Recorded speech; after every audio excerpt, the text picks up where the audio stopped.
ప్రశాంత్ అనమాట. మ్యారేజ్ కోసం చూస్తున్నారు. చక్కని వధువు వచ్చి మంచి కుటుంబంగా కట్టబడాలని ప్రార్థించారు. ప్రేమగల మా ప్రియాపురులకు తండ్రి, పరిశుద్ధుడైన దేవా, నీ ఘనమైన ఉన్నతమైన నామములు స్తుతిస్తూ గణపరుస్తున్నాను తండ్రి. ఈ మధ్యాహ్నకాల సమయంలో నా తల్లి గూగుల్ మీట్ లో చేరి నీ ప్రియ బిడ్డల మధ్య నన్ను కూడా జ్ఞాపకం చేసుకున్న విధానానికి నీకు స్తుతులు స్తోత్రాలు చెల్లించుకుంటున్న ప్రభా. అయా ఉదయాంటి కుటుంబం కొరకు ప్రార్థిస్తున్న తండ్రి. ఆంట్లోని థైరాయిడ్ నా తండ్రి పూర్తిగా నయం చేయండి, బాగు చేయండి, స్వస్థపరిచి యెహోవా నేనని సెలవిచ్చినది.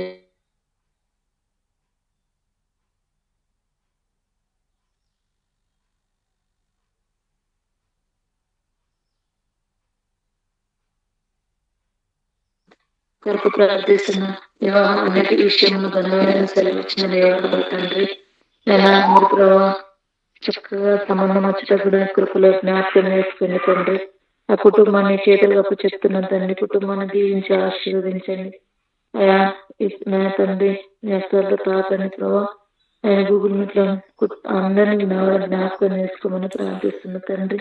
ఇచ్చిన గొప్ప సమయానికి స్థితులు స్తోత్రాలు చెల్లించుకుంటారు. యేసుక్రీస్తు నామమున స్తుతించి ప్రార్థించి అడిగి వేడుకుంటున్నాను తండ్రి. ఆమేన్.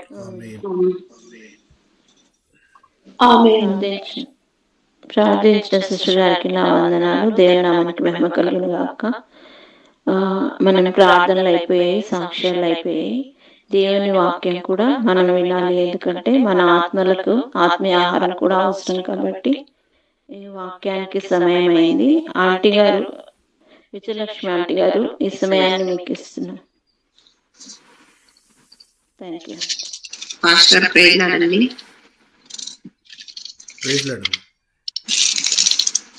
స్టార్ట్ చేయమంటారా పాస్టర్?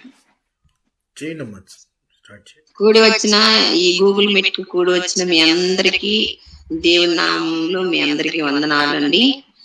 గడిచిన కాలం అంతా దేవుడు మనల్ని కాచి కాపాడినందుకు దేవునికి స్తోత్రాలు చెల్లిస్తున్నాం.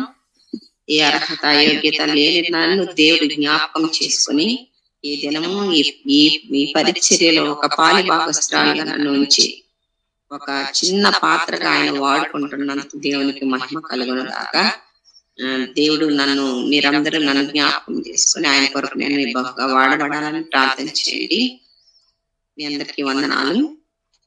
ఈ దినం ఒక వాక్యాన్ని మనం చూస్తున్నాము. లూకాసు సువార్త 13:6 ఒకసారి చూడండి.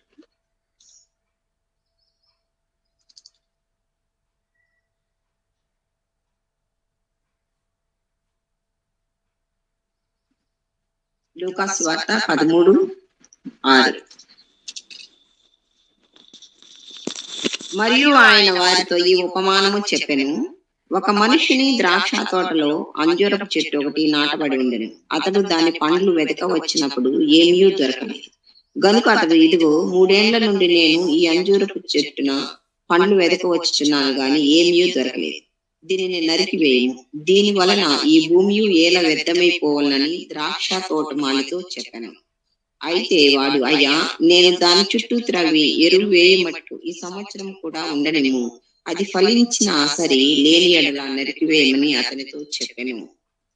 చిన్న వాక్యం దేవుడు దీవించినాక ప్రార్థన చేసుకున్నాం. మహాపరిశుద్ధుడా, ప్రేమ కలిగిన మా ప్రియ పరలోకపు తండ్రి, మీకు స్తోత్రాలు చెల్లిస్తున్నాము నాయన. యేసయ్య, అర్హత లేని నన్ను నాయన మీరు జ్ఞాపకం చేసుకుని నాయన యేసయ్య ఈ దినము నాయన మాట్లాడడానికి కృపనిచ్చారు. ప్రభువా, మాట్లాడేది మేము కాదు నాయన, పరిశుద్ధాత్ముడా మీరే వాక్యము ద్వారా మాట్లాడండి. మీరే ఇచ్చిన ఈ వాక్యాన్ని నాయన మీకు అప్పగిస్తున్నాం దేవా. మీకు స్తోత్రాలు.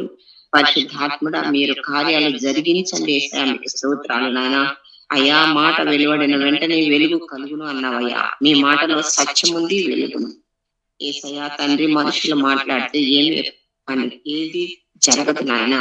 పరిశుద్ధాత్ముడా నీవే మాట్లాడండి, దాన్ని బలపరచండి, మీ ఆత్మతో నింపి వాడుకోమని యేసయ్య పరిశుద్ధ నామమును బట్టి ప్రార్థిస్తున్నాను పరమ తండ్రి. ఆమేన్. ఆమేన్. పాస్టర్ గారు మామూలుగా చెప్పేసేమంటారా, ఇందులోకి ఇది ఓపెన్ చేసుకోమంటారా పాస్టర్? చేయండి అమ్మా, మీకు ఇబ్బంది లేకపోతే ఫేస్ ఓపెన్ చేయండి, ప్రాబ్లం లేదు. దేవుని నామాన్ని బట్టి అందరికి వందనాలండి. మరి యేసుక్రీస్తు ప్రభు మనకి ఈ లోకంలో ఉన్నప్పుడు ఆయన కూడా అనేక చోట్ల ఆయన శిష్యులకి ఉపమానాలు చెప్తూ వాక్యాన్ని బోధించే వాళ్ళుగా మనం చూస్తున్నాం ఈ లూకాసు వార్తలో.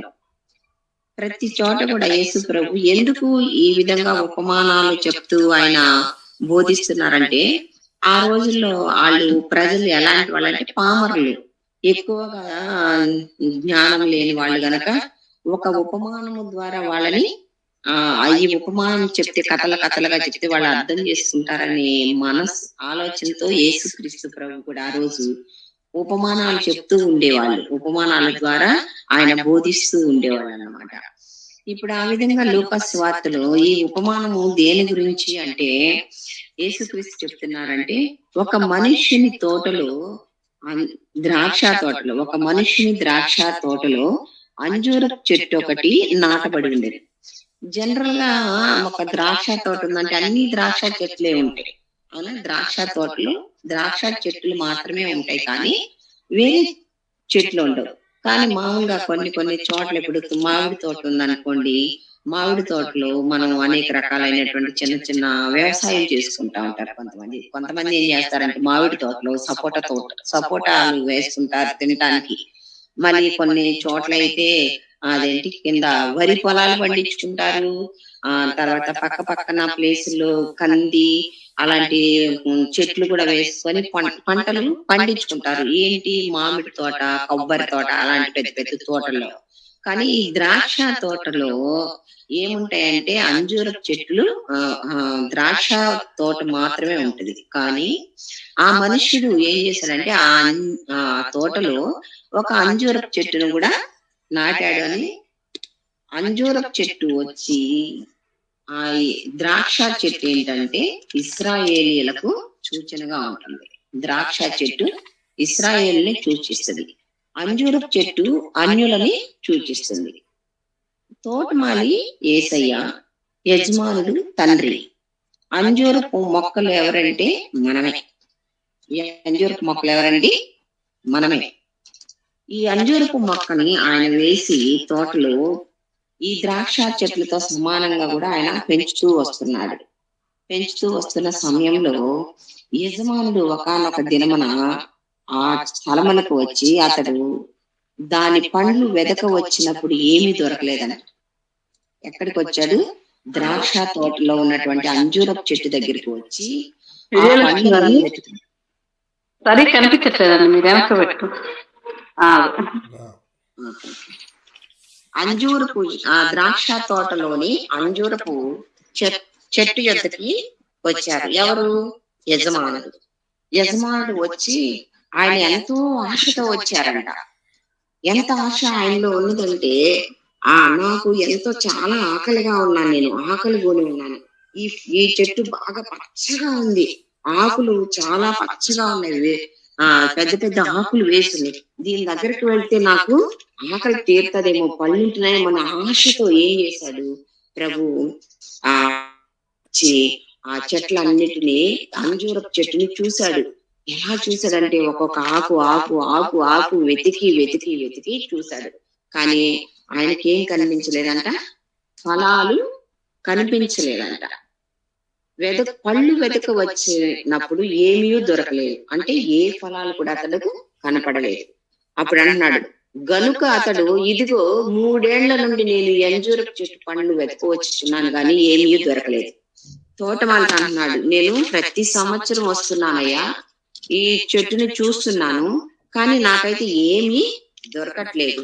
కాబట్టి నువ్వేం చేయాలి? ఈ చెట్టుని ఎందుకు, ఈ చెట్టు ద్వారా దీని వలన నువ్వు దీనిని తీసివేయి. ఎందుకంటే ఈ చెట్టు ద్వారా ఫలింపు లేని ఈ చెట్టు ద్వారా ఫలించే చెట్లు కూడా ఏమైపోతే ఆ సారం అంతా, భూమిలో ఉన్నటువంటి సారం అంతా కూడా ఇది లాక్కొని పక్కనున్న చెట్లన్నీ కూడా, ఫలించే చెట్లు కూడా పాడైపోతాయేమో. కాబట్టి నువ్వు వాటిని తీసి పెరికి వేసేసేయి అని చెప్పి ఆ తోటమాలితో చెప్పాడు యజమానుడు. అయితే అంటున్నాడు ఆయన, అయ్యా, నేను దాని చుట్టూ ఏం చేస్తాను? తవ్వి ఎరువు వేసి దాన్ని త్రవ్వి ఎరువు వేయి మట్టు ఈ సంవత్సరం కూడా ఉండనిమ్మయ్యా, ఈ సంవత్సరం కూడా ఉంచయ్యా అని బ్రతిమలాడుతున్నాడండి. ఎవరిని బ్రతిమలాడుతున్నాడు? యజమానుని బ్రతిమలాడుతున్నాడు. ఇక్కడ యజమానుడు అనేసరికి యేసుక్రీస్తు, తండ్రి తోటమాలి వచ్చే యేసుక్రీస్తు కింద సాదృశ్యంగా మనం చెప్పుకున్నాం. అవును, మన జీవితాలు ఏ విధంగా ఉన్నాయి? మనము అంజూరపు చెట్టుని పోలి ఉన్నామా? దేవుడు మనల్ని ఒక అంజూరపు చెట్టుగా మనల్ని తోటలో నాటాడంటే ఒక ఉద్దేశం మన మీద, ఒక ప్రత్యేకమైన ఉద్దేశం దేవుడు కలిగి ఉన్నాడని, ఒక ప్రత్యేకమైన ఉద్దేశం దేవుడు కలిగి ఉన్నాడు. కాబట్టి మనకి తోటమాలకి ఏం చెప్పాడు? అయ్యా, ఇదిగో ప్రతి సంవత్సరము నేను వస్తాను, నేను వచ్చి చూసినప్పుడల్లా మీరు ఈ చెట్టుకి మీరు ఎరువు వేసి నీళ్లు పోసి దీన్ని పెంచండి అని, పెంచమని ద్రాక్ష తోటలో ఆ అంజూరపు చెట్టును నాటాడు. ఎవరు? యజమానుడు. నాటి ప్రతి సంవత్సరం వచ్చి చూస్తున్నాడు. ప్రతి సంవత్సరం వచ్చి చూస్తుంటే ఆ చెట్టు ఎలా ఉందంటే ఫలాలు లేని చెట్టుగానే కనపడుతుంది. అప్పుడు అంటున్నాడు, ఈ సంవత్సరం అన్నా ఫలాలు కాసినాయేమో, నేను వెళ్ళి చూడాలి అని యజమానుడు ఎంతో ఆశతో ఆ చెట్టు దగ్గరికి వచ్చినప్పుడు ఆ చెట్టులో ఏం లేవండి, ఫలాలు లేవు. మన జీవితం ఎలా ఉంది? మనం అంజూరు చెట్టును పోలి ఉన్నాం. మన జీవితము ఆయన ఒక ఉద్దేశపూర్వకంగా మనల్ని తల్లి గర్భంలో పిండంగా వేసుకొని ఆయన చిత్తం మన పట్ల నెరవేర్చాలనే ఉద్దేశంలో మనల్ని ఇంకను ఈ సంవత్సరం, ఈ నూతనమైన సంవత్సరం 2023 సంవత్సరాలు మనం ఫలాలు ఇవ్వని జీవితంలో జీవిస్తున్నప్పటికీ మన తండ్రి అయినటువంటి యేసయ్య ఏం చేస్తున్నాడంటే, అయ్యా అయ్యా ఇంకా ఈ సంవత్సరము మట్టు ఉంచయ్యా, ఈ సంవత్సరం మట్టు నేను ఇంకను ఎరువు వేసి అంట, ఇంకను నేను ఈ చెట్టుకు ఎరువు వేసి నీళ్లు పోసి మంచిగా కాపు కాయించేలా చేస్తాను ప్రభు అని తండ్రితో మన కొరకు విజ్ఞాపన చేస్తున్నాడు.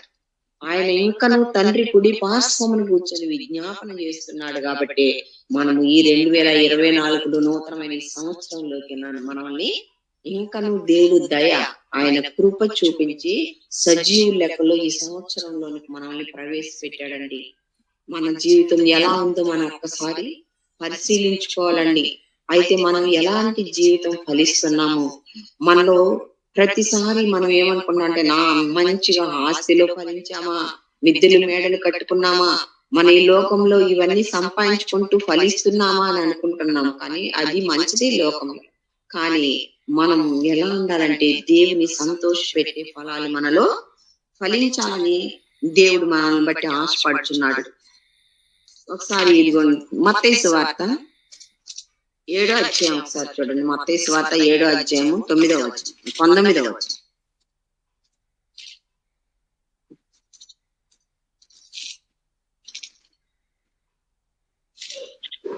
మంచి ఫలములు ఫలింపని ప్రతి చెట్టు నరకబడి అగ్నిలో వేయబడును.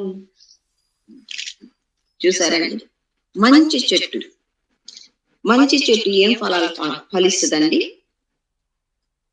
మన ఇంట్లో ఒక మామిడి చెట్టు ఉందనుకోండి, మామిడి చెట్టు మంచిది కాకపోతే ఎలాంటి ఫలాలు ఫలిస్తుంది? కొన్ని చాలా రకాలు ఉంటాయి మామిడి చెట్లు. ఇప్పుడు పుల్లగా ఉంటాయి, అది దాన్ని ఏమంటారు, రసాలు అంటారు. కొన్ని ఏమంటారంటే బేర్నిసకాయలు అంటారు, కొన్ని ఏమంటే బంగినపల్లి మామిడికాయలు అంటారు. మంచి ఫలం మనం దాన్ని ఏం వేసుకుంటాం? బంగినపల్లి అంటే మనకు చాలా ఇష్టం, ఎందుకంటే చాలా టేస్టీగా తీయగా ఉంటది. అప్పుడు మనం మంచి ఫలము ఫలించాలి. మంచి ఫలము ఫలించాలి అంటే మనలో ఏముండాలి? మొదటిగా ఆత్మ ఫలాలు ఉండాలి. ఆత్మ ఫలాల్లో మంచి మనకి 9 ఉన్నాయి ఆత్మ ఫలాలు. ఆ ఆత్మ ఫలాల్ని గలతీలకు రాసిన పత్రిక 5:21 ఉంది. ఆత్మ ఫలం ఏమనగానే ఆ ఫలాలన్నీ మనలో ఉన్నప్పుడు మనం ఏం చేస్తాం అంటే మంచి ఫలాలు ఫలిస్తాం.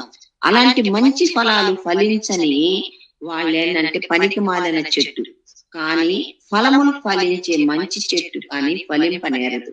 పనికి మాలిన చెట్టు మంచి ఫలములు ఫలింపనేరదు. చూసారా, మంచి చెట్టు ఎలాంటి మంచి పండ్లు మంచిగా ఉందనుకోండి, అది మనకి తీయటి పళ్ళుని ఇస్తుంది. అదే ఫలాలు లేని చెట్టు ఉందంటే అది ఇంకా ఫలించదు. కొన్ని చెట్లు ఉన్నాయి మనం చూస్తే, ఇప్పుడు బొప్పాస్కాయ చెట్టు అనుకోండి, దానిలో ఒక్కొక్క రకం ఏంటంటే ఫలించదు. అసలు ఎప్పుడు కూడా కాయనే కాయదు ఆ చెట్టు. నేను ఒక్కోసారి చూస్తా ఉంటాను అన్నమాట. ఆ చెట్టుని చూసినప్పుడు ఇదేంటి ఎంత ఏపుగా ఎరిగింది, పచ్చగా ఉంది, పూత కూడా వేసింది, కాయలే లేవేంటి అనుకుంటా ఉంటాను. అవునండి, కొన్ని చెట్లు చూస్తే కాయలే కాయవు, ఎప్పుడు ఎదుగుతూనే ఉంటది కానీ కాయలు కాయవు. అది మన ఈ ఆత్మీయ స్థితి ఏంటంటే, కాయలు లేని జీవితము ఎలాంటి జీవితం అంటే, అది ఫలింపని మంచి ఫలాలు ఫలింపని ప్రతి చెట్టు ఎక్కడ వేయబడుతుందంటే, కొంతకాలం చూసి చూసి ఆ చెట్టుని నరికి వేస్తాడు ఎవరు, తోటమాలి. నరికి వేసి అగ్నిలో వేయబడుతుంది. అది ఎక్కడ వేయబడుతుందండి? అగ్నిలో వేయబడుతుంది. మన జీవితం కూడా ప్రభు చూస్తున్నాడు. చూసి ఆయన ఏం చేస్తున్నాడంటే, తండ్రి కుడి పార్శ్వమున కూర్చొని, తండ్రి ఇదిగో ఈ నా బిడ్డని నువ్వు నాకు ఇచ్చిన ఈ బిడ్డ ప్రభువా, కొంతకాలం ఆగు, ఈ బిడ్డలో ఉన్న లోటుపాట్లన్నీ సరిచేస్తాను యేసయ్య. తండ్రి నేను సరిచేస్తాను, సరిచేసి ఆ బిడ్డని నీకు ఫలించే చెట్టుగా, మంచి ఫలాలిచ్చే చెట్టుగా నీ చేతికి అప్పగిస్తానయ్యా అని ఎంతగానో మనల్ని బట్టి దేవుడు కన్నీరు కారుస్తూ విజ్ఞాపన చేస్తున్నాడంట తండ్రి కుడి పార్శ్వమున కూర్చొని. అలాంటి విజ్ఞాపన చేస్తున్న తండ్రి మనకు తండ్రిగా ఉన్నాడు గనక, ఎప్పుడు మనం ఈ లోకంలో మనం దేని గురించి ఆలోచించాలంటే, ఆత్మీయ స్థితి మనది ఎలా ఉంది, మనం ఎలాంటి ఫలాలు ఫలిస్తున్నాము, మంచి ఫలాలు ఫలిస్తున్నామా లేదా, మన ఫలాల వల్ల దేవుడు సంతోషిస్తున్నాడా లేదా. అంజూరపు చెట్టును చూసి వచ్చినప్పుడు దేవుడు ఏ విధంగా బాధపడ్డాడు, మనల్ని చూడ వచ్చినప్పుడు దేవుడు అలాంటి బాధపడాలా లేదా, అలాంటి బాధ పెట్టి బిడ్డలుగా మనం ఉంటున్నామా లేదా అనేది మనల్ని మనం ఒకసారి ప్రశ్న వేసుకోవాలని.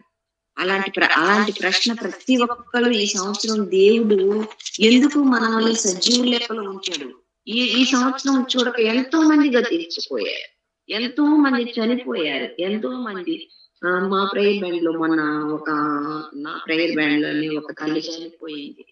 అమ్మ, మేము అనుకున్నాము ఈ సంవత్సరం 2024 సంవత్సరంలో మంచి ఆరోగ్యం వస్తుంది, ఆ అమ్మ కూడా మంచిగా పరిచర్యలో ఉంటదని ఎంతో ఆశపడ్డాము. కానీ ఆమె 2024 ఎంటర్ అవ్వక ముందే ఆమె చనిపోయింది. చూసారండి, ఆ విధంగా ఈ జీవితము ఏ దినము ఏమవుతుందో ఎవరికి తెలియని స్థితి. దేవుడు ఇచ్చిన ఈ ఆయుష్ కాలంలో మనం ఎలా జీవించాలి అంటే, మన బ్రతుకు దినములన్నీ దేవుని కొరకు బ్రతికి కృపను దేవుడు దయచేయాలి. మనం ఈ లోకంలో ఎలా ఉంటున్నామంటే, ప్రకటన గ్రంథంలో ఒకసారి చూడండి, 3:1 ఒకసారి చూడండి. మనం ఈ లోకంలో ఏ విధంగా జీవిస్తున్నామంటే, ప్రకటన గ్రంథం 3:1 చూడండి ఒకసారి.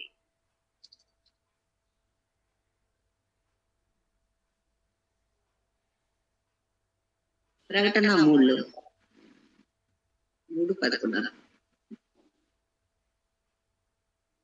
నీ క్రియలు నా ఎదుట సంపూర్ణమైనవిగా రెండండి.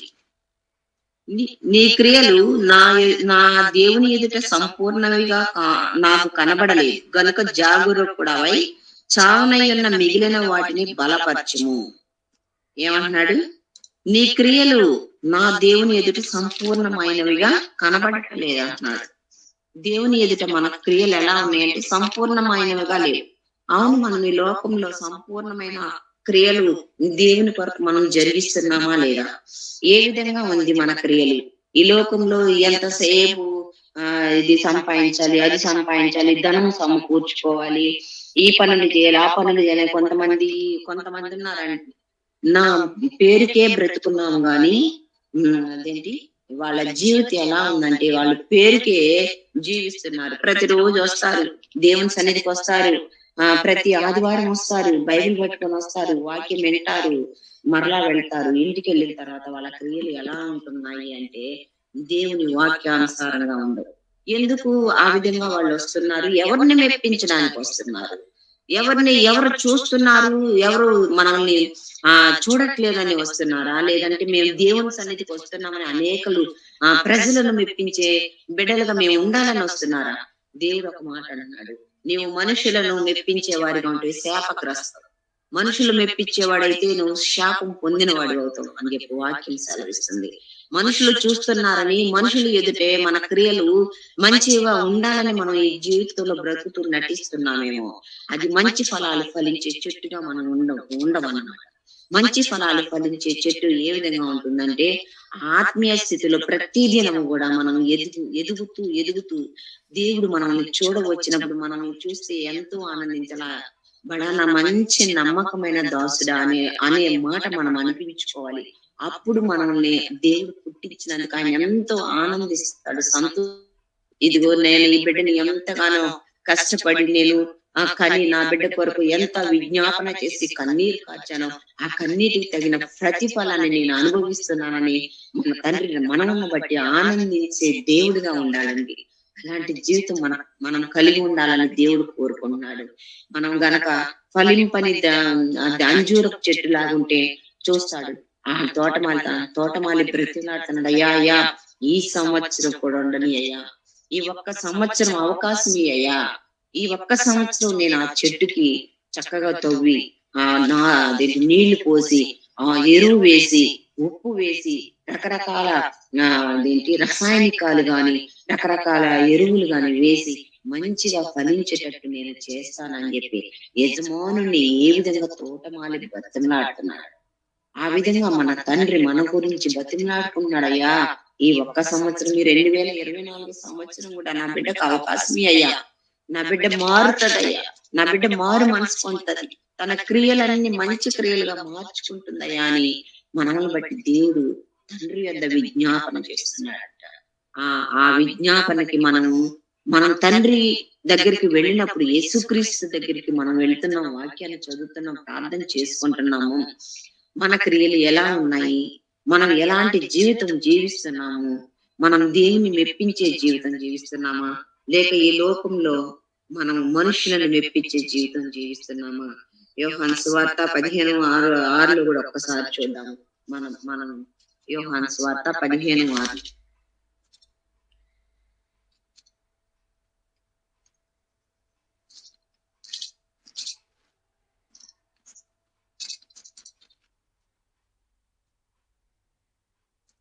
ఎవడైనను నా యందు నిలిచి ఉండని ఎడల వాడు తీగ వలె బయట పారవేయబడి ఎండిపోవును, మనుషులు అట్టి వాటిని పోగు చేసి అగ్నిలో పారవేతురు, అవి కాలిపోవును.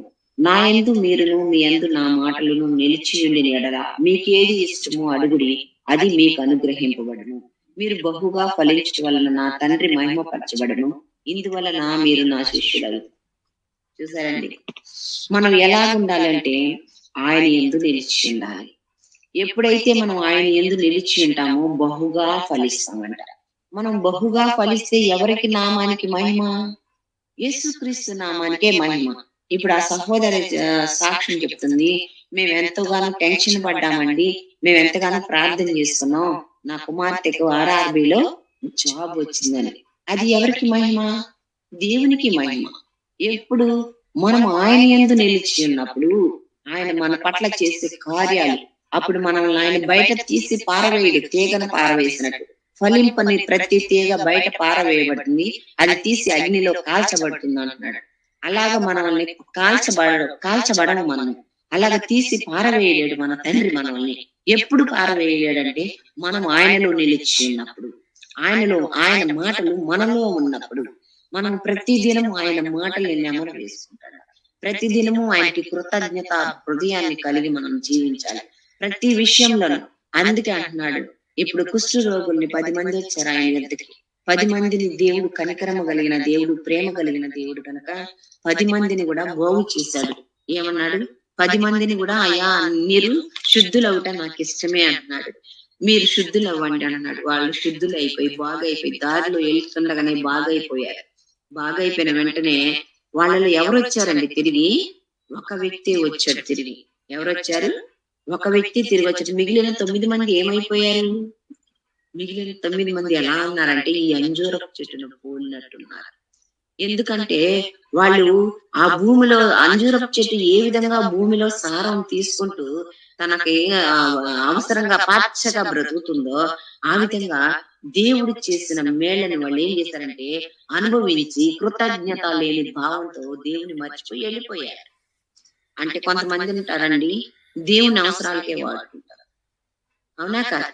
కొంతమంది అంటే అందరి గురించి నేను చెప్పను కానండి, కొంతమంది ఉన్నారంటే ఏం చేస్తారంటే వచ్చి ప్రార్థనలు చేస్తారు. ఏమని? ప్రభువా, అయ్యా ఇదిగో నాకు సహాయం చేయయ్యా, నువ్వు సహాయం చేయకపోతే నాకు ఎవరు చేస్తారు నాయన అని చెప్పి, ఇదిగో నాకు బాగు అయిపోతే నేను నీ సాక్షిగా ఉంటానయ్యా అని అంటారు. కానీ బాగైపోయిన తర్వాత దేవుణ్ణి మర్చిపోతారు. దేవుని మర్చిపోయి మరలా ఈ లోకంలో పడి ఈ లోకానుసారంగా జీవితం మొదలు పెడతారు. అలాంటి వాళ్ళని దేవుడు ఏమంటాడంటే తీసి పారవేయమంటాడు. అలాంటి కృతజ్ఞత లేని భావం మనలో ఉండకూడదు. మనం కృతజ్ఞత కలిగి మంచి ఫలాలు ఫలించే వాళ్ళం. మంచితనము, ప్రేమ, ఏంటంటే 9 ఉన్నాయి. ఆత్మఫలం ఏమనగా ప్రేమ, సంతోషము, సమాధానము, దీర్ఘశాంతము, మంచితనము, దయాళత్వము, ఇవన్నీ మనం కలిగి ఉండాలి. ఇవన్నీ కలిగి ఉంటే నువ్వు ఆ అంజూరపు చెట్టు చక్కగా పళ్ళని ఫలించి దేవుని ఆశను తీరుస్తుంది, దేవుని ఆకలిని తీరుస్తుంది అంటారు. ఆ విధంగా మనం ఆత్మ ఫలాలు కలిగి ఉండాలి. ఆత్మ ఫలాల్లో ఏ ఒక్కటి మనలో పొదువైనా మనం ఎలా ఉండాలంటే ఫలింపని ప్రతి చెట్టు తీసి పారవేయబడును అన్నట్టుగానే మనం బ్రతుకుంటున్నాం. అందుకని అంటున్నాడు, మీరు ప్రేమ కలిగి ఉండండి. ప్రేమ అంటే ఒకరినొకరు ప్రేమించే విషయంలో. కొంతమంది ఉంటున్నారండి, అసలు ప్రేమించటం అంటే ఏంటో తెలియదు వాళ్ళకి. ప్రేమించమంటే ఎలా ప్రేమించాలో అనే విషయం కూడా వాళ్ళకి కొంతమందికి అర్థం కాదు. వాళ్ళు ఉంటే ఉన్నారు, లేక లేదు, మనకి ఎందుకు, మన బ్రతికేదు మనం చూసుకున్నాంలే, మన స్వార్థం మనం చూసుకున్నాంలే, మన ఇష్టం ఇదిగో ఈ రోజు మన చేతిలో ఇది ఉందంటే ఇదే మనమే తిని మనమే పడిపోరా, మనం సుఖించి సంతోషిద్దాంలే అనుకునే ప్రజలు ఉంటారు. కానీ అది కాదు ప్రేమ. మనం ఉపవాసం ఉన్నాం, ఉపవాసం ఉంటే మనం తినకుండా మనం వండుకొని ఆ రోజు వంట చేసుకొని అనేకులకు విధవరాలు ఉంటారు, చిన్న బిడ్డలు ఉంటారు, తల్లిదండ్రులు లేని బిడ్డలు ఉంటారు. వాళ్ళకి ఒక దినము మనం ఉపవాసం అన్న దినము అంత వండి ఆ బిడ్డలకు పెట్టితే అది మనం క్రీస్తుకు పెట్టినట్టు, ఆయన సంతోషపరిచినట్టు, ఆయన పొట్ట నింపినట్టు మనం. అదండి, ఆ విధంగా మనం ఉపవాసం ఉండాలి దేవుడికి. అది మంచి క్రియ, అది ప్రేమ. అర్థమైందండి? అది ఒక ఆత్మ ఫలము. ఆ ఫలము మనం ఫలించినప్పుడు దేవుడు సంతోషిస్తా ఉంటాడంట. మనం ఏం చేస్తాం? మనకు మనమే ఉపవాసం ఉన్నామని చెప్పుకుంటా ఏం చేస్తాం? ఏది తినము, ఏం తాగము, కానీ దేవుని దగ్గర వెళ్ళి ప్రార్థన చేస్తా ఉంటాం. చేయొచ్చు ప్రార్థన, కానీ అది ప్రత్యేకంగా మనం ఉపవాస దినము ప్రకటించుకున్నామంటే ఆ విధంగా వంట చేయాలి. ఖచ్చితంగా వంట చేయాలి. చేసిన వంటని తీసుకెళ్లి వాళ్ళకు పెట్టి మనము దేవుని సన్నిధిలో మోకరించి అనేకుల కొరకు విజ్ఞాపన చేసినప్పుడు దేవుడు సంతోషిస్తాడు. సంతోషించి అప్పుడు మన దగ్గర ఉన్న ఫలాల్ని తీసుకొని ఆయన ఆనందంగా మనల్ని చూసి తండ్రి వద్దెళ్ళి మన కొరకు సాక్ష్యం చెప్తాడు. అయ్యా చూసావా, ఈ నా బిడ్డ, నేను ఈ ఒక్క సంవత్సరం కూడా నేను నీరు పోసి ఎరువు వేసి దాన్ని నేను నారు పోసి ఫలించేటట్టుగా నేను చేస్తానని చెప్పానే, ఇదిగో నా బిడ్డ ఈ దినం ఫలించింది అని చెప్పి తండ్రి సంతోషంగా తన తండ్రి వద్దకు వెళ్ళి మన గురించి సాక్ష్యం చెప్పే విధంగా మనం బ్రతకాలండి. అలాంటి బ్రతుకు బ్రతకాలని మన పట్ల దేవుడు ఆశ కలిగి ఉన్నాడు.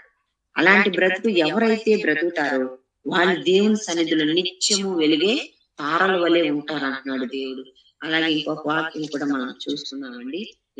రోమీయులకు రాసిన పత్రిక 8:34 ఒకసారి చూడండి. రోమీయులకు రాసిన పత్రిక 8:34 కూడా ఒకసారి చూడండి.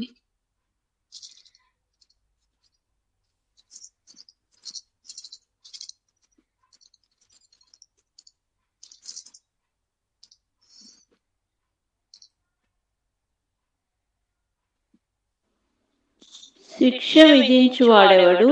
చనిపోయిన క్రీస్తు యేసే. అంతేకాదు మృతుల్లో నుండి లేచిన వాడును, దేవుని కుడిపార్శ్వమున ఉన్నవాడును, మన కొరకు విజ్ఞాపనం కూడా చేయవాడును ఆయన. చూసారండి, మన కొరకు విజ్ఞాపన చేయవాడు ఎవరు? ఆయన. శిక్ష విధించేవాడు కూడా ఆయనే. ఆయన శిక్ష విధించవచ్చు. ఎందుకంటే ఇప్పుడు మనల్ని కష్టపడి ఇప్పుడు ఆ పొలంలో ఒక ద్రాక్ష చెట్టే ఉండాలి, కానీ అంజూరపు చెట్టును కూడా నాటాడు. ఎందుకొరకు నాటాడు? అది ఫలిస్తుందనే నమ్మకం చొప్పున నాటాడు. కానీ అది ఫలించలేదంటే దానికి శిక్ష విధించే అధికారం కూడా ఎవరికి ఉంది? యజమానుడికి ఉంది. ఆయన శిక్ష విధించేవాడే. కానీ ఆయన ఏం చేస్తున్నాడు? శిక్ష విధించేవాడు చనిపోయిన క్రీస్తే. అంతేకాదు మృతుల్లో నుండి లేచిన వాడును, దేవుని కుడి పార్శ్వమున ఉన్నవాడును, మన కొరకు విజ్ఞాపన కూడా చేయవాడు ఆయన. చూసారండి, శిక్ష విధించవచ్చు, కానీ ఆయన ఏం చేస్తున్నాడంటే విజ్ఞాపన చేస్తున్నాడంట మన కొరకు. ఆయన ఎందుకు విజ్ఞాపన చేస్తున్నాడు మన కొరకు? క్రీస్తు ప్రేమ నుంచి మనం ఎవ్వరు ఎడబాయకూడదు. క్రీస్తు ప్రేమలో నుంచి ఏ ఒక్కరు కూడా మనల్ని ఎడబాపకూడదు అని చెప్పి ఆయన తండ్రి దగ్గరికి వెళ్ళి విజ్ఞాపన చేస్తున్నాడు. అయ్యా, ఈ ఒక్క సంవత్సరం కూడా ఈ నా బిడ్డని నువ్వు ఉంచు, ఈ నా బిడ్డని సజీవ లెక్కలో ఉంచు, ఈ నా బిడ్డ సజీవ లెక్కలో ఉంచితే ఆ నా బిడ్డ ఫలించని రీతిలో తీసి పడేస్తాను. కానీ ఆ బిడ్డ ఫలిస్తే, ఆ బిడ్డ ఫలాలు కనుక నీకు ఇస్తే ఆ బిడ్డని చక్కగా నేను ఇంకా ఫలించే చెట్టుగా నేను చేసుకుంటానని మన మీద ఒక నమ్మకం పెట్టుకున్నాడు యేసయ్య.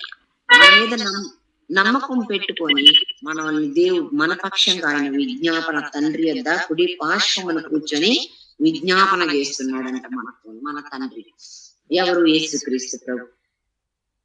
అలాగే హెబ్రీలకు రాసిన పత్రిక 7:25 కూడా ఒక్కసారి చూద్దామండి. హెబ్రీలకు రాసిన పత్రిక 7:20.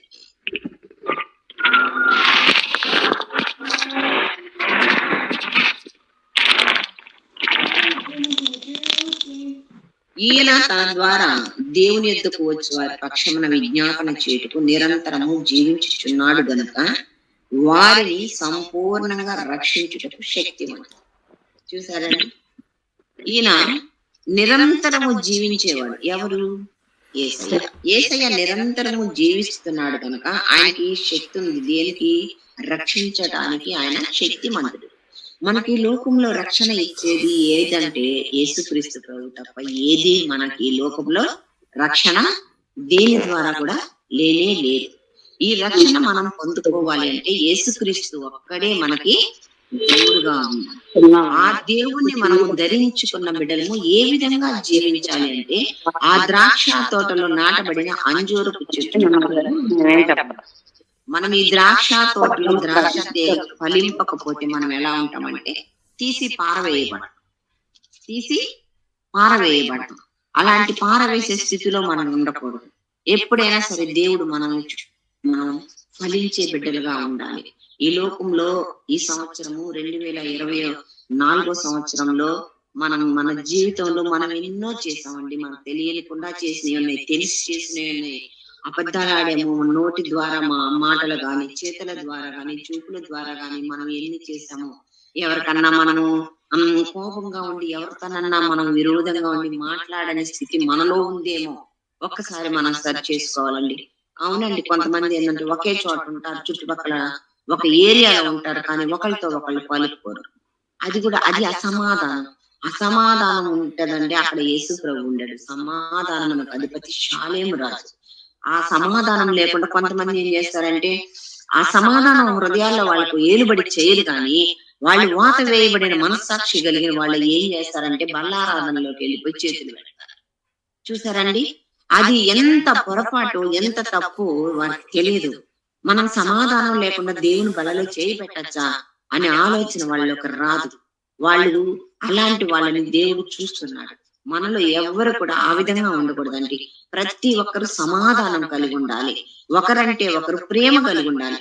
నువ్వు ఎంత బైబిల్ ఆదికాండం నుంచి ప్రకటన గ్రంథం వరకు మనం ఎంతైనా చూస్తే ప్రతి దానిలో కనిపించేది ఆఖరాకి ప్రేమ.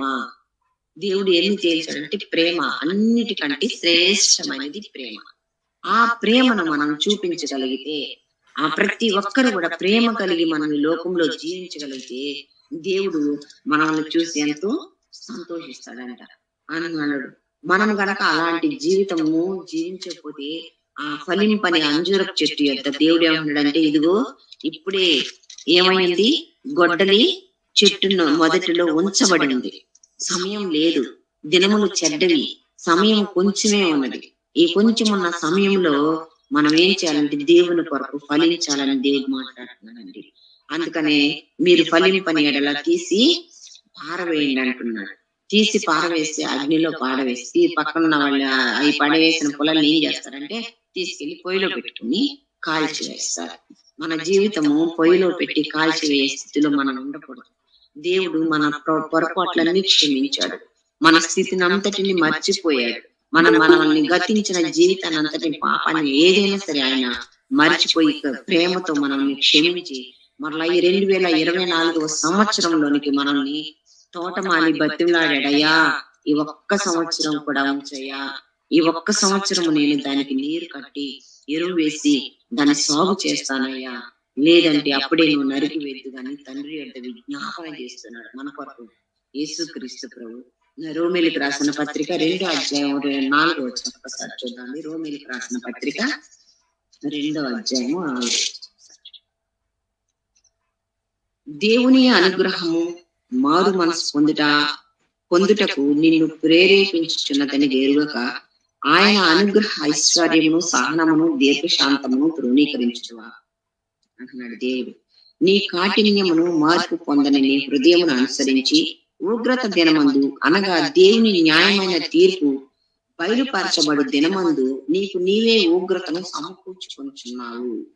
ఆయన ప్రతి వానికి వాని క్రియల చొప్పున ప్రతిఫలం ఇచ్చును. సత్క్రియను ఓపికగా చేయుచు మహిమను ఘనతను అక్షయతను వెతుకు వారికి నిత్య జీవం ఇచ్చును. చూసారండి దేవుడు ఏమంటున్నాడు? అనుగ్రహము మారు మనసు పొందుటకు నిన్ను ప్రేరేపించుచున్నదని ఎరుగక నీవు అనుగ్రహ ఐశ్వర్యమును సహనమును దీర్ఘశాంతమును తృణీకరిస్తున్నావు. దేవుడు ఏం చేస్తున్నాడంటే మనల్ని అనుగ్రహించాడు, మనల్ని కృప చూపించాడు, మన పట్ల కృప చూపించి దేవుడు ఏం చేస్తున్నాడంటే మనల్ని అనుగ్రహించి మారు మనసు పొందడానికి ప్రేరేపిస్తుంటే మనము సహనము దీర్ఘశాంతాన్ని తృణీకరించి ఆత్మ ఫలాలు సహనము దీర్ఘశాంతం కూడా ఉన్నాయి కదా, వీటిని ఏం చేస్తున్నాం అంటే మనము తృణీకరిస్తున్నాం. వీటిని తృణీకరించి దేవుని న్యాయమైన తీర్పులు బయలుపరచబడు దినమందు మనము ఉగ్రతను సమకూర్చుకుంటున్నాం. బయలుపరచబడే దినమందు ఏం చేస్తున్నామంటే దేవుని ఉగ్రతను సమకూర్చుకొంచున్నాం. అప్పుడు ప్రతి వానికి వాని క్రియల చొప్పున ప్రతిఫలం ఇవ్వడానికి నా యొద్ద ఏముంది? జీతం ఉంది. ప్రతి వానికి వాని క్రియల చొప్పున జీతాన్ని ఇచ్చే దేవుడు మనకున్నాడు. మనం ఏం చేస్తున్నాం, ఎలా చేస్తున్నాం, ఈ దినం చేసిన పని ఈ దినమే లెక్కలోకి వెళ్ళిపోతుంది, రేపు చేసే దినము రేపులోకి. ప్రతి మాటకి దేవుని యందు ఒక దినము మనము మాటకి కూడా మనం ఏం చెప్పాలండి? లెక్క అప్పగించాలి. అలాగా ప్రతి విషయంలో కూడా మనము దేవుని యొద్ద లెక్క అప్పగించవలసిన వారమైన మన జీవితంలో ప్రతి విషయానికి దేవుడు తీర్పు తీర్చిన దినము లెక్క చూసి మనకి జీతాన్ని ఇచ్చే దినం వస్తుంది. ఆ దినములో మనం ఎలా ఉండాలి అంటే మంచి చెట్టు వలె ఉంటే నీటి కాలమున ఎవరైనా నాటబడినదై ఆకువాడక తమ కాలమందు ఫలమిచ్చి చెట్టు వలె ఉండాలంటాడు కీర్తన రోజు అండి.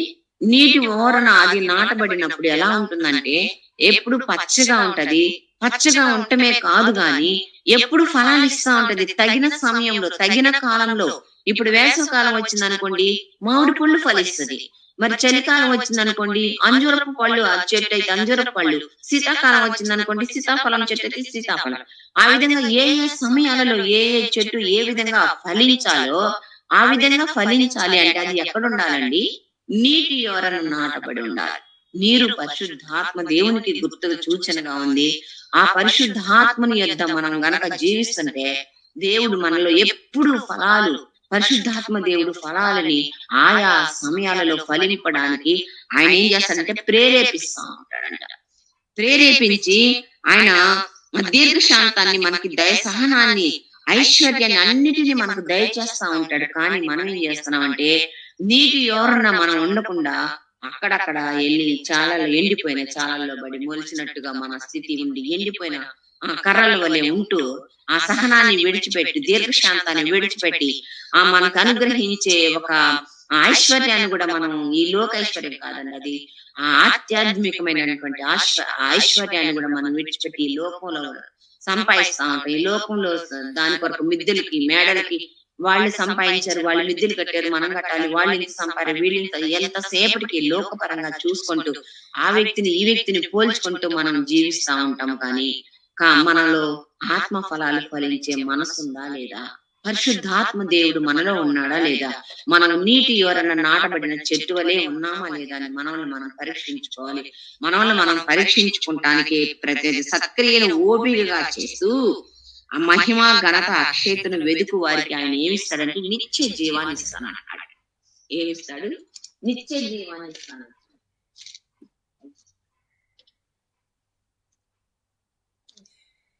నిత్య జీవాన్ని ఇచ్చే దేవుడి కొరకు మనం ఏం చేయాలంటే ఎదురు చూస్తా ఉండాలి. ప్రతి దినము మనం ఏం చేయాలంటే ఏం కలిగి ఉండాలండి? ఓర్పును కలిగి ఉండాలి, దీర్ఘశాంతాన్ని కలిగి ఉండాలి. మనలో కాఠిన్యం ఏదన్నా ఉంటే తీసివేసుకోవాలి. మనలో ఉన్న కఠిన మనసు. అవును కదండి, యేసుక్రీస్తు ప్రభు దీర్ఘశాంతాన్ని, ఆ ఓర్పుని గనక లేకపోతే మనం ఇంతకాలం భరాయించేవాడంటారా? ఏనాడు తీసివేయ్యా, ఈ చెట్టు ఎందుకు ఫలించలేదు, నువ్వెందుకు ఇంతకాలం చూస్తున్నావు, నువ్వు తీసివేయి ఈ చెట్టునని యజమానుడు తోటమాలికి చెప్తే మనం ఏమైపోవాలి? మన జీవితం ఏమైపోయి ఉండేదండి? ఈ దినం ఈ విధంగా మనం బ్రతుకుండే వాళ్ళమా? మనం సజీవుల లెక్కలో ఉండేవాళ్ళమా? మన స్థితి ఈ విధంగా ఉండేదా? ప్రతి దినము మన కొరకు దేవుడు, నయా నేను సాగు చేస్తానయ్యా, నేను నీరు పోస్తానయ్యా, నేను చెట్టు చుట్టూ ఎరువు వేస్తానయ్యా అని తండ్రి యొద్ద మన కొరకు విజ్ఞాపన చేస్తున్నాడు. అవునండి, ప్రతి దినము దేవుడు విజ్ఞాపన చేయబట్టి మన స్థితి ఈ విధంగా ఉంది. మనం నిద్రలేసి, అవును, ఒక్కొక్కసారి ప్రార్థన చేసుకుంటాం, ఒక్కొక్కసారి ప్రార్థన చేసుకోలేని స్థితి వస్తుంది. ఒకరోజు వాక్యం చదువుకుంటాం, ఒకరోజు వాక్యం చదవలేకుండా వెళ్ళిపోతా ఉంటాం. ప్రతి విషయము దేవుడు సర్వ సృష్టికర్త. ఆయన కన్నులు సృష్టి యావత్తుని చూస్తున్నాయి, ఆయన చెవులు ప్రతి ఒక్కటి వింటున్నాయి. అలాంటప్పుడు ఆయన ఏమంటాడంటే, ఇదిగో చూసావా, నీ బిడ్డను నీ దారిలో పెట్టుకుంటానన్నవి పెట్టలేదని తండ్రి యొద్ద ఆయన ఏం చేయాలంటే మాట పడాలి. అవును కదండి, ఇప్పుడు మనం ఈ లోకంలో ఏదైనా పొరపాటు చేసాం అనుకోండి, అప్పుడు ఎవరన్నా ఏమంటారు? చూడు, నువ్వు ఆ బిడ్డ భలే మంచివాడు అన్నాడే, ఆ సిస్టర్ చాలా మంచిది అన్నావుగా, చూసావా ఇలాంటి పనులు చేస్తుందని చెప్పి ఒక్క మాటలోనే తీసివేస్తారు కదండి. అలాంటిగా మనం అలాంటిగా తీసివేసుకునే మనుషులుగా మనం ఉండకూడదు. ఎందుకంటే అది ఉంటే, ఇప్పుడు నీ గురించి ఫర్ ఎగ్జాంపుల్ నేనే ఉన్నానండి, నా గురించి అనేకులు మంచి సాక్ష్యం చెప్పాలి. అంటే ఈ లోకంలో మనము బ్రతుకున్నంత కాలం ఒక మంచి సాక్ష్యాన్ని కలిగి ఉండాలి. ఆ చనిపోయిన తర్వాత కూడా తండ్రి అప్పుడు మన యేసయ్య తండ్రి యొద్ద, ఇదిగో ఈ నా బిడ్డ అని చెప్పి తీసుకెళ్లి తండ్రికి సాక్ష్యం ఇవ్వాలి. అలాంటి జీవితము మనం ఈ లోకంలో జీవించాలని తండ్రి ఎంతగానో యేసయ్య మన కొరకు ఆశపడి ఆయన కల్వరి శిలువలోనికి మన కొరకు వచ్చాడండి. మన కొరకు ఆయన రక్తాన్ని చిందించాడండి, ఆయన శరీరాన్ని నలగొట్టుకున్నాడండి, ఆయన ప్రాణాన్ని మన కొరకు త్యాగం చేశాడండి. మనం ఒక్కసారి ఆలోచిస్తే, ఏదో ఈ లోకంలో జీవించేస్తున్నాంలే, ఈ లోకంలో జీవిస్తున్నాము, ఉన్నాము, తిన్నాము, కట్టుకున్నాము, ఏదో ప్రార్థన చేస్తున్నాము, జరిగిపోతుందని అనుకుంటున్నామే, కానీ కాదండి. మన జీవితము ప్రతిదినము దేవుడు చూసినప్పుడు మనము ఫలాలు ఫలించే బిడ్డలుగా ఉన్నామా లేదా? భయం కలిగి ఉన్నామా, భక్తి కలిగి ఉన్నామా? భయము భక్తి రెండు కలిగి దేవునిలో యథార్థతగా జీవిస్తున్నామా లేదా అని దేవుడు చూస్తున్నాడు. ఆ దేవుడు మనల్ని చూడవచ్చినప్పుడు, అంజూరపు చెట్టును చూడవచ్చినప్పుడు దానిలో చెట్లు ఎలాగో ఆ ఫలాలు లేవు, ఆ విధంగా దేవుడు మనల్ని చూడవచ్చినప్పుడు మనలో దేవునికి ఫలాలు కనిపించాలి. ఆత్మ ఫలాలు కనిపించాలండి మనలో దేవునికి. ఆత్మ ఫలాలు కనిపించినప్పుడు సత్క్రియను ఓపికగా చేస్తాం. ఆ సత్క్రియ ఓపికగా చేసి మహిమ ఘనత అక్షయతను వెతికే జీవితము మనకి దేవుడు దయచేస్తాడు అనండి. ఎప్పుడైతే సత్క్రియలను ఓపికగా మనం చేస్తామో, అంటే ఓర్పు మనలో మెయిన్గా దీర్ఘశాంతము, సహనము ఉండి, ప్రేమ ఉండి, ఇవన్నిటిని మనం ధరించుకొని నీటి కాలవ ఎవరైనా నాటబడిన చెట్టు ఏ విధంగా తగిన సమయంలో ఫలిస్తా ఉంటదో, ఆ విధంగా ఆ సమయానికి ఆ చెట్టు ఏ విధంగా ఏ కాయ కాయాలో ఆ కాయని చెట్టుకి దేవుడు అనుగ్రహిస్తాడు. ఆ ఫలాలు కూడా దేవుడు అనుగ్రహిస్తాడు. ఒక్కోసారి మనకి పెద్ద పెద్ద తుఫాన్లు వచ్చినప్పుడు పూత బాగా వేస్తుంది, చెట్టు కాయ పిందకొస్తుంది. కానీ ఏమవుతాయండి, తుఫాన్ వచ్చినప్పుడు కొమ్మలు ఇరిగిపోవచ్చు, ఆకులు రాలిపోవచ్చు, పూతంతా రాలిపోవచ్చు, కాయలన్నీ రాలిపోవచ్చు, ఉత్తి మూడుగా చెట్టు మిగలచ్చు. అవునా కదా? అలా అంటే అది ఎవరు? సృష్టిని సృష్టించిన సృష్టికర్త ఆజ్ఞ ఇస్తేనే తుఫాన్ వస్తుంది.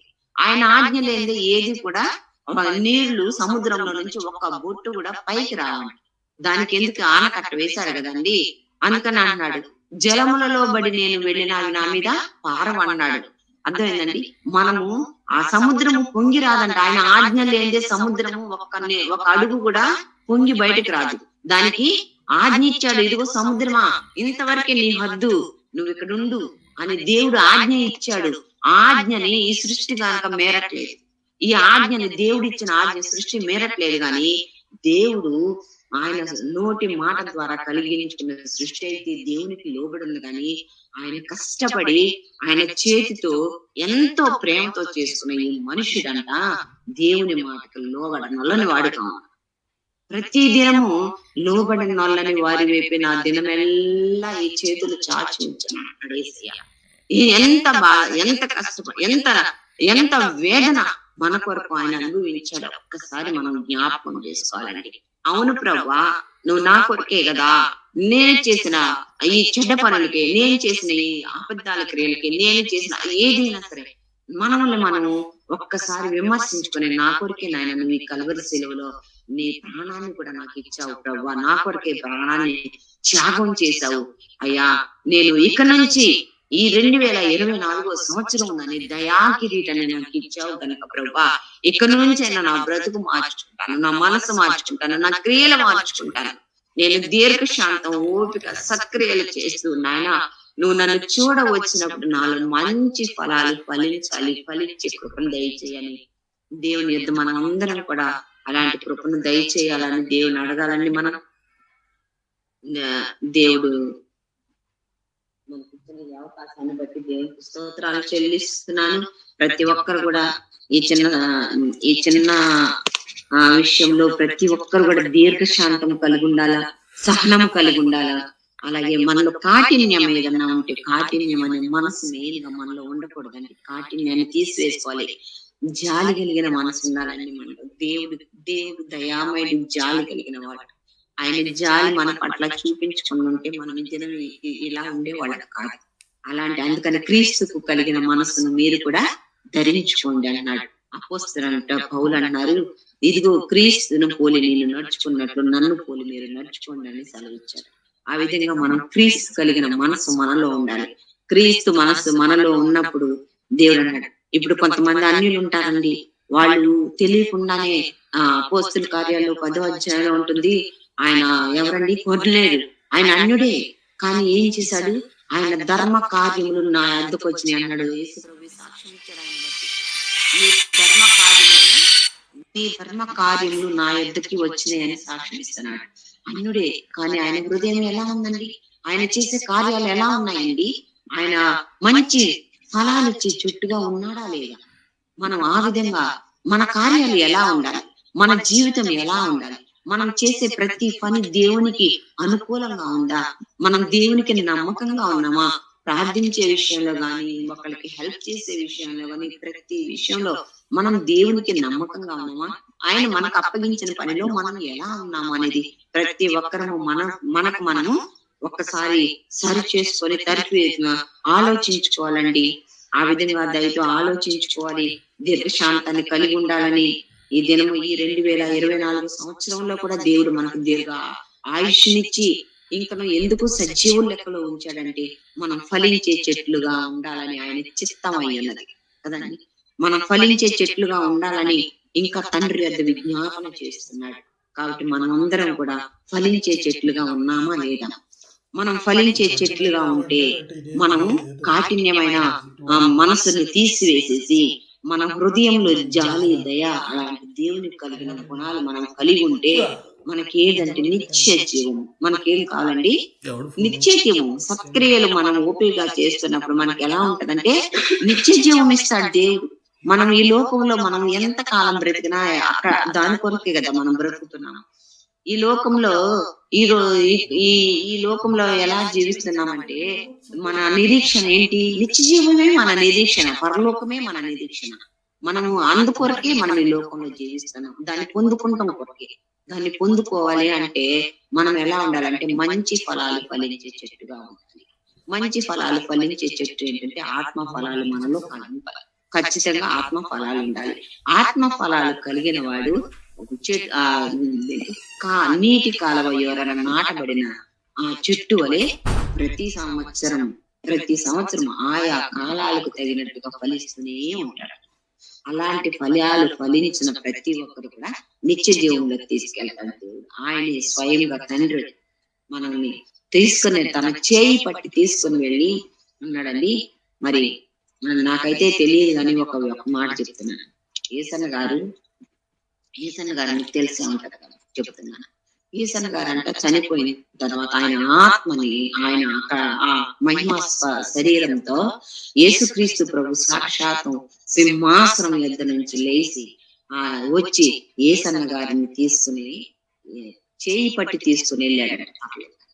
అంటే ఆ దర్శనము ఏసన్న గారే చూసి చనిపోతున్న ముందే చెప్పారట. అంటే ఇప్పుడున్న సేవకులు చెప్తుంటే మేము విన్నామండి. ఆ విధంగా అలాంటి ఆయన ఫలించే చెట్టుగా ఈ లోకంలో జీవించి అనేకులను కట్టి లక్షల కొలది ఆత్మల్ని సంపాదించి ఆయన సజీవుడుగా చనిపోయి కూడా ఆ పరలోకంలో మహిమ కలిగిన శరీరంతో నిత్య జీవంలో చేరాడు.